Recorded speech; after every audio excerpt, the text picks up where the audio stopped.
दोस्तों एक बहुत ही इम्पोर्टेंट चेंज हुआ है और ये चेंज जानना आपके लिए बहुत ही ज़्यादा इम्पोर्टेंट है। जैसे ही आप अपने जीएसटी पोर्टल पर लॉगिन कर रहे हैं तो वहाँ पे आपको इस तरह से ये विंडो दिखाई देगी। यहाँ पे आपको ऑप्शन दिया गया है, please identify your core business, only one selection is allowed. तो दो कॉलम आपको दिख रहे हैं, एक में वो कह रहा है कि अपना कोर बिजनेस आइडेंटिफाई कीजिए और नेक्स्ट वहाँ पे दिख रहा है column only one selection is allowed. तो क्या है कोर बिजनेस आपका? हो सकता है मैन्युफैक्चरर का, ट्रेडर का, सर्विस प्रोवाइडर्स एंड अदर्स का। अब यहाँ पे कुछ डिटेल में हम देखते हैं कि मैन्युफैक्चरर में उसने क्या बताया है। मैन्युफैक्चरर में बताया है, manufacturer is a registered person produces new products from raw material. तो रॉ मटेरियल से जो नया प्रोडक्ट बनाता है वो मैन्युफैक्चरर है। Produces no product from raw material and components using tools, equipments, machines and then sell them to the customer. तो raw materials और कंपोनेंट से अगर आप एक नया प्रोडक्ट बनाते हैं कुछ टूल्स यूज़ करके, इक्विपमेंट्स यूज़ करके, मशीन्स को यूज़ करके और उन्हें कस्टमर को सेल करते हैं तो आप मैन्युफैक्चरर हैं। कस्टमर को सेल करते हैं, होलसेलर को सेल करते हैं, डिस्ट्रीब्यूटर को सेल करते हैं, रिटेलर्स को सेल करते हैं या फिर अदर मैन्युफैक्चरर्स को भी अगर आप सेल करते हैं तो आप मैन्युफैक्चरर हैं। अ मैन्युफैक्चरर में cell some more brought out items or may provide some ancillary service with his manufacturer goods। तो एक मैन्युफैक्चरर अगर आप है तो एक मैन्युफैक्चरर जो है कुछ ब्रोट आउट आइटम्स भी सेल कर सकता है, यानी कि माल खरीद के दूसरे को सेल भी कर सकता है और कुछ एंसिलरी एडिशनल सर्विसेज, कुछ एक्स्ट्रा सर्विसेज भी प्रोवाइड कर सकता है अपनी मैन्युफैक्चरिंग गुड्स के साथ साथ। But he would continue to be classified as manufacturer because it is the primary business activity। तो मैन्युफैक्चरिंग के साथ साथ अगर आप ये एडिशनल एक्टिविटीज़ भी कर रहे हैं तो भी आप मैन्युफैक्चरर हैं, क्योंकि आपका जो प्राइमरी बिजनेस है, प्राइमरी एक्टिविटी जो है वो आपकी मैन्युफैक्चरिंग है। तो आप मैन्युफैक्चरर हैं, आपको मैन्युफैक्चरर सेलेक्ट करना है। अब बात आ जाती है ट्रेडर्स की। A trader is a registered person who engage in buying and selling of goods. में आप हैं, बाय कर रहे हैं, उसको सेल कर रहे हैं।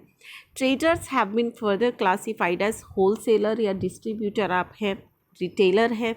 रिटेलर कौन होगा? Retailer includes a registered person selling goods through e commerce operator. E commerce operators के थ्रू अगर आप गुड्स सेल कर रहे हैं तो रिटेलर्स की कैटेगरी में आपको आना है, रिटेलर्स आपको सेलेक्ट करना है। लास्ट आ जाता है हमारा सर्विस प्रोवाइडर्स एंड अदर्स। तो आप service provider is a registered person. Service provider कौन सेलेक्ट करेंगे? वो registered person who provide service to recipient of service and neither manufacturer nor a trader. जो आप सर्विस प्रोवाइड करेंगे सर्विस रिसिपिएंट को, ना ही तो आप मैन्युफैक्चरिंग करते हैं ना ही आप ट्रेडिंग करते हैं। फॉर एग्ज़ाम्पल यहाँ पे आ जाता है, अगर आप बैंकिंग सर्विस दे रही हैं, आईटी सर्विस दे रहे हैं, वर्क कॉन्ट्रैक्ट सर्विस आप दे रहे हैं, एजेंट्स हैं आप, इंटरमीडियरीज हैं, जीटीए हैं, तो आपको सर्विस प्रोवाइडर्स एंड अदर्स की कैटेगरी को सेलेक्ट करना है। तो ये यहाँ पे इन्होंने एक्सप्लेन कर दिया है कि किस तरीके से आपको देखना है, किस तरीके से आपको अंडरस्टैंड करना है कि आप कौन सी कैटेगरी में फॉल कर रहे हैं। तो 3 कैटेगरी इन्होंने दे दी है, मैन्युफैक्चरर की, ट्रेडर्स की, सर्विस प्रोवाइडर्स एंड अदर्स की, और ओनली वन सिलेक्शन आपको अलाउड है।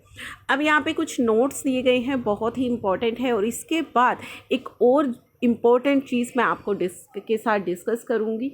नोट्स क्या है? You can select only one core business activity. आप केवल एक ही कोर बिजनेस एक्टिविटी को सेलेक्ट कर सकते हैं जो आपकी मेन एक्टिविटी है। In case all the activities are applicable to you. अगर मान लीजिए आप पर सभी एक्टिविटीज़ एप्लीकेबल हो रही हैं, आप मैन्युफैक्चरिंग भी कर रहे हैं, आप सेल भी कर रहे हैं, आप सर्विसेज भी प्रोवाइड करते हैं, kindly select your core business activity. तो कोर बिजनेस एक्टिविटीज़ को आपको सेलेक्ट करना है। जो मेन काम है आपका, जो कोर बिजनेस है आपका, वो कैटेगरी आपको सेलेक्ट कर लेनी है।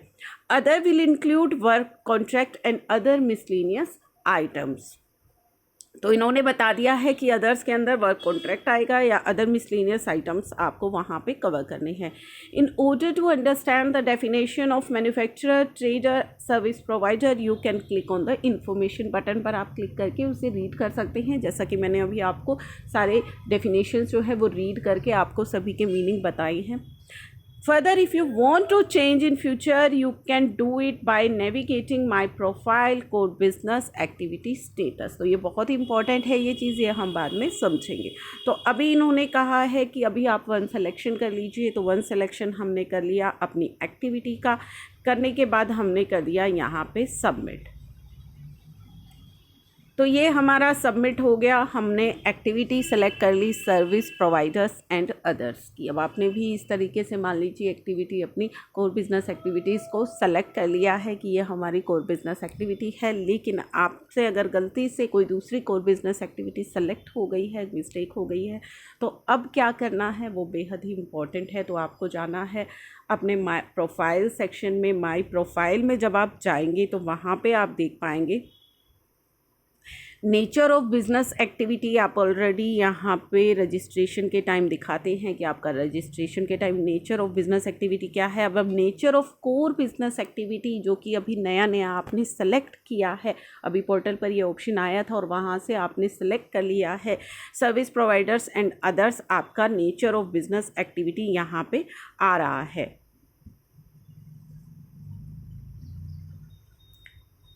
तो ये चीज़ें आपको देखनी है। अगर आप इसको चेंज करना चाहते हैं तो यहाँ से आप इसको चेंज भी कर सकते हैं। अगर मान लीजिए गलती से आपने कोर बिज़नेस एक्टिविटीज़ को रॉन्ग सेलेक्ट कर दिया है तो पोर्टल बता रहा है कि कोर बिज़नेस एक्टिविटीज़ में service providers and others select करके आप उसको यहाँ से चेंज भी ईज़िली कर सकते हैं।